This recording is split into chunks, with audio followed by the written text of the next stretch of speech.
Assalamualaikum warahmatullahi wabarakatuh. Hai semua, selamat pagi. Kami dari kelompok 3 akan menjelaskan tentang materi morfogenesis mata dan telinga. Sebelum itu, perkenalkan, saya Riri Putri-Ariyanti dan rekan saya Andika Fadilasari. Baiklah, sebelum kita mengenal lebih jauh tentang morfogenesis mata dan telinga, kita juga harus tahu tentang pengertian morfogenesis itu sendiri. Morfogenesis merupakan suatu proses pembentukan organ yang berasal dari 3 lapisan germinal embrio yang telah terbentuk terlebih dahulu pada tahap gastrulasi. Nah, dari 3 lapisan ini ada yang bernama ektodem, mesodem, dan endodem. 3 lapisan ini nanti akan membentuk suatu bumbung dan akan berkembang menjadi sistem organ yang akan berkaitan satu dengan lainnya. Nah, morfogenesis mata. Mata adalah salah satu alat indera yang berfungsi sebagai indera penglihatan. Mata memiliki struktur yaitu sklera bagian putih mata. Mata juga merupakan organ indera yang rumit. Mata pada vertebrata adalah organ yang sangat kompleks, dibentuk dari sumber primordial yang berbeda, yaitu ektodem pada daerah cepalik atau kepala embrio. Perkembangan awal komponen-komponen mata tergantung pada interaksi induktif antara satu komponen dengan komponen lainnya. Mata disusun dari becak sensitif dan cahaya primitif pada permukaan invertebrata. Dalam selubung pelindungannya, mata mempunyai lapisan reseptor yaitu sistem lensa, baik memfokuskan cahaya atas reseptor dan merupakan suatu sistem untuk mengantarkan impuls serta membentuk bayangan penglihatan yang disadari menjadi sasaran. Nah, di sini mata itu terbentuk dari lapisan ektodem pada minggu keempat pada masa embrio. Apa aja sih proses pembentukan mata? Nah, di sini kita lihat proses pembentukan mata itu ada 3. Yang pertama ada penonjolan forebrain yang akan membentuk retina dan saraf optik. Yang kedua ada permukaan ektodem yang akan diinduksi menjadi lensa dan beberapa struktur perlengkapan di bagian depan mata. Yang ketiga ada jaringan mesenkim yang mengumpulkan untuk membentuk tunika dan struktur-struktur yang berkaitan dengan orbita. Bisa dilihat pada gambar ini, di sini menunjukkan ini bagian atas ini merupakan forebrain, bagian tengah midbrain, bagian bawah hindbrain. Nah, di sini juga menunjukkan bahwa vesikula mata itu terbentuk di daerah diencephalon. Yang mana di sini pada gambar terlihat diencephalon itu terdapat pada bagian forebrain. Pembentukan mata dimulai dari gen kontrol induk PIX6. Lokus gen PIX6 adalah faktor transkripsi untuk berbagai gen dan faktor pertumbuhan yang terlibat dalam pembentukan mata. Morfogenesis mata dimulai dari evaginasi atau hasil alur optik atau Sulci. Kedua lekukan ini akan dilipatkan dan syarafnya akan berubah menjadi vesikel optik dengan penutup tabung syaraf. Vesikel optik kemudian berkembang menjadi cawan optik dengan lapisan dalam membentuk retina dan bagian luar membentuk epitel pigmen. Ini akan membentuk epitel pigmen retina. Bagian tengah cangkir optik berkembang ke dalam tubuh ciliary dan iris. Selama invaginasi, gelas optik ektodem mulai menebal dan membentuk plakode lensa yang akhirnya terpisah dari ektodem untuk membentuk vesikel lensa di ujung terbuka cangkir optik. Di sini terdapat 3 tunika yang menyusun dinding bola mata. Yang pertama ada tunika fibrosa atau lapis sklera kornea yang merupakan lapisan luar bola mata terdiri atas sklera dan kornea. Yang kedua ada tunika vascularis atau lapis uvea yang merupakan lapisan tengah bola mata terdiri atas koroid, badan ciliaris, dan iris. Yang ketiga ada tunika neuralis atau lapis retina, merupakan lapisan dalam bola mata yang terdiri atas retina. Dan bisa kita lihat pada gambar ini merupakan bagian dari 3 tunika yang tadi disebutkan itu. Pembentukan optik. Menurut sejarah perkembangannya itu diawali pada dinding diencephalon. Pada manusia, perkembangan mata dimulai pada waktu dinding diencephalon embrio berumur 22 hari menggelembung keluar secara lateral dari tabung neural. Pertumbuhan diferensial ini menghasilkan vesikula optik yang berhubungan dengan diencephalon melalui diaktifkan untuk membentuk pesan khusus yang mengkode protein vesikula sehingga evaginasi bisa terjadi. Ini menurut Oppenheimer 1976. Nah, ini bisa dilihat pada gambar. Ini merupakan salah satu contoh gambar pembentukan dari bola mata atau optik. Dan ini ada penjelasan yang lebih singkat lagi.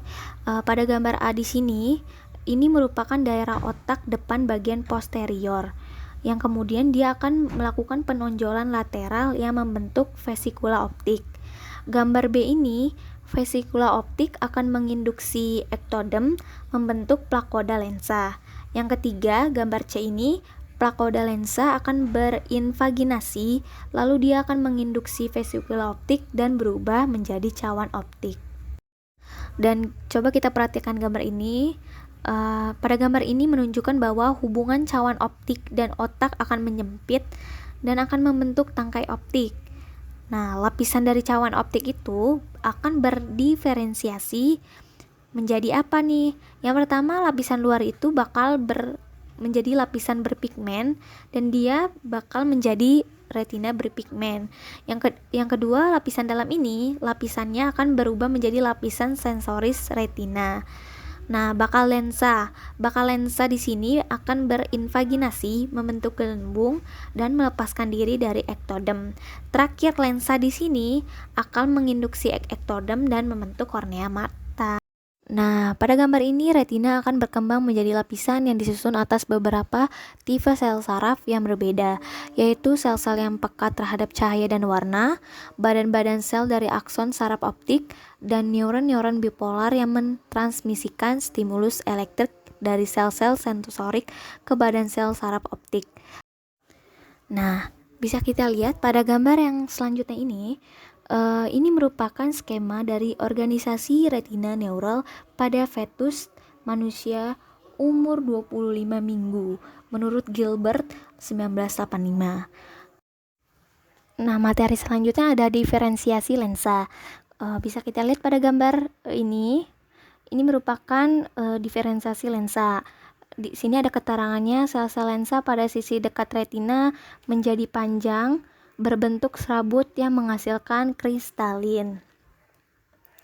Nah, yang kedua ada lensa dipenuhi dengan sel-sel kristalin yang jernih atau transparan dan tidak berinti.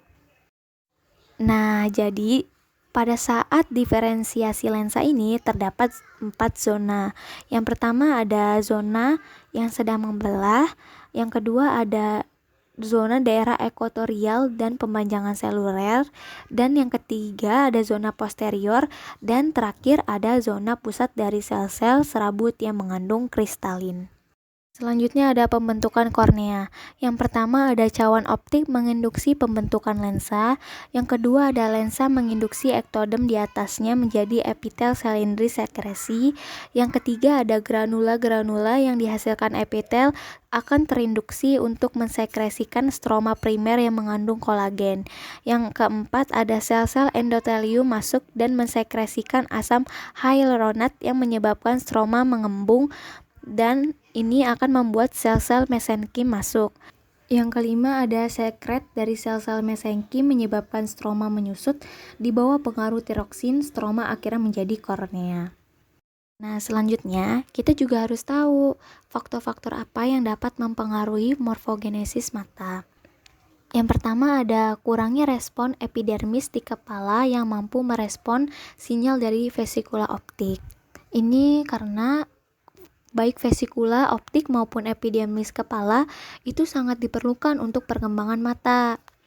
Jadi misalnya ada kurangnya respon dari epidermis mata, ya tentu itu akan mempengaruhi dari perkembangan mata itu sendiri.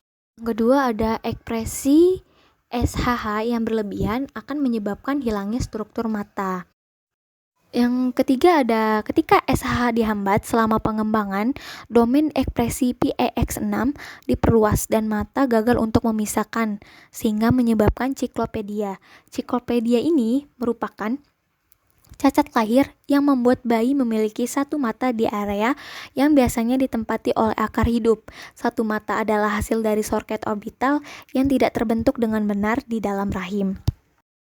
Kekurangan vitamin A selama embriogenesis menyebabkan cacat segmen anterior, terutama kornea dan kelopak mata yang menyebabkan kehilangan penglihatan atau kebutaan.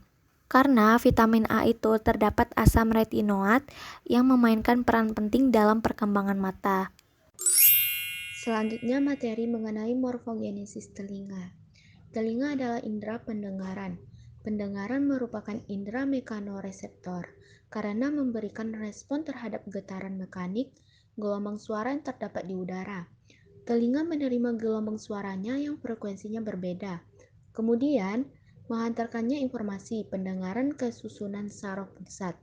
Telinga dapat dibagi menjadi 3 bagian, yaitu telinga luar, telinga tengah, dan telinga dalam. Telinga luar yang berfungsi untuk menangkap bunyi, dan telinga tengah meneruskan getaran dari telinga luar ke telinga dalam. Reseptor yang ada pada telinga dalam akan menerima rangsangan bunyi dan mengirimkannya berupa impuls ke otak untuk diolah. Bakal dari bagian telinga dalam merupakan bagian pertama dari mekanisme pembentukan telinga.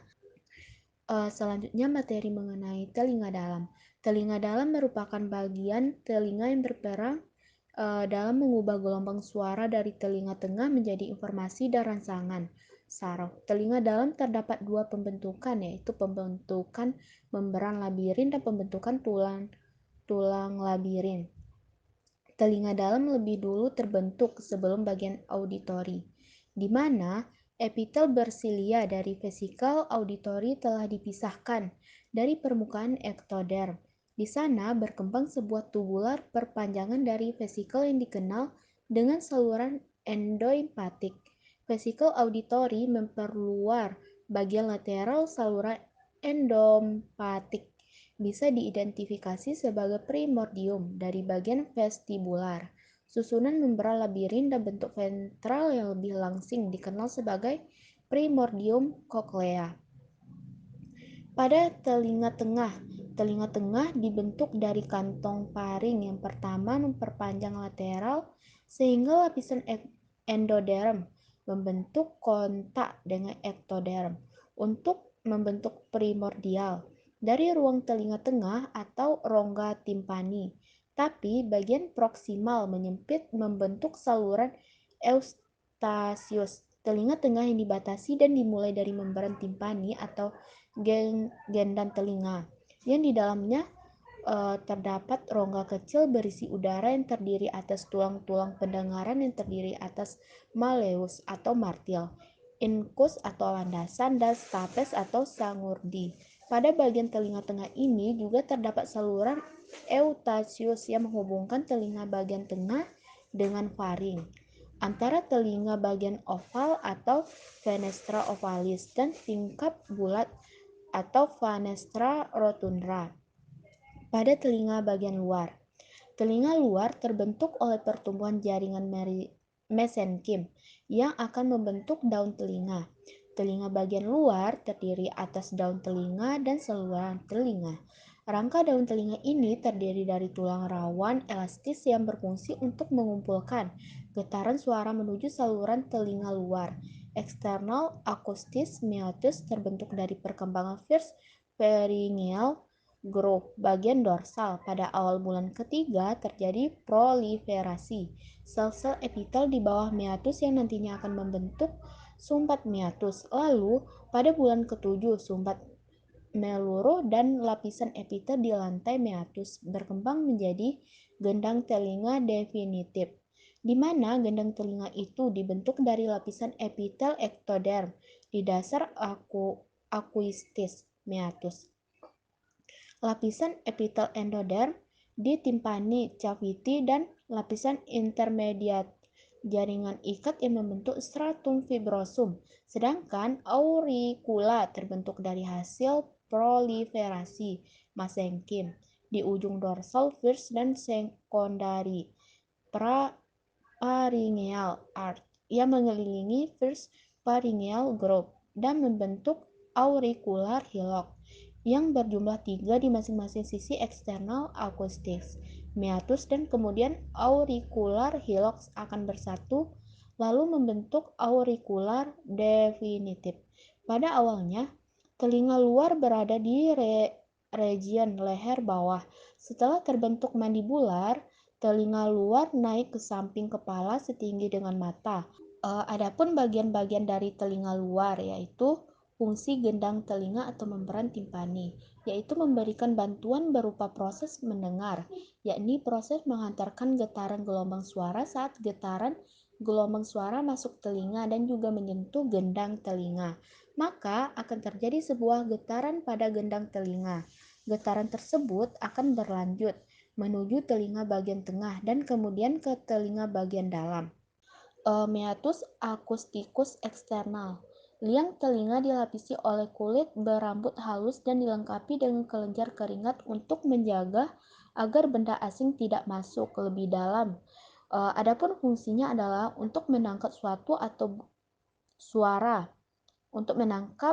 suatu suara atau bunyi yang ada di sekelilingi kita. Lubang telinga atau liang telinga ini adalah bagian terpenting dari seluruh bagian-bagian telinga.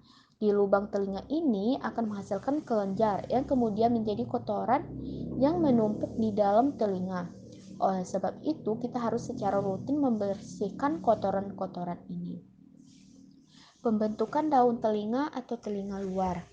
Pertumbuhan jaringan mesenkim di bagian celah faring. Terjadi pelekukan atau pelipatan secara bertahap pada pina atau daun telinga. Fungsi daun telinga atau auricula yaitu untuk menangkap getaran gelombang bunyi atau suara, mengatur arah gelombang yang diterima, memberikan tekanan udara di sekitar gendang telinga, memberikan perlindungan terhadap gendang telinga, mengatur volume suara yang diterima, mendeteksi arah datangnya getaran gelombang. Adapun yang dapat mempengaruhi morfogenesis pada telinga antara lain mikrotia, yaitu kelainan bawaan lahir yang menyebabkan bayi terlahir dengan bentuk daun telinga yang tidak normal. Sebagian besar penderita mikrotia akan mengalami gangguan pendengaran. Mikrotia merupakan penyakit telinga pada bayi yang jarang terjadi. Kelainan bawaan ini diperkirakan hanya terjadi pada 1 dari 8.000 kelahiran bayi. Mikrotia umumnya memengaruhi telinga bagian luar, tepatnya bentuk daun telinga. Namun, ada juga kasus mikrotia yang menyebabkan bayi terlahir tanpa daun telinga dan liang telinga. Baiklah, terima kasih banyak. Mungkin cukup sekian materi dari morfogenesis mata dan telinga. Saya dan rekan saya pamit.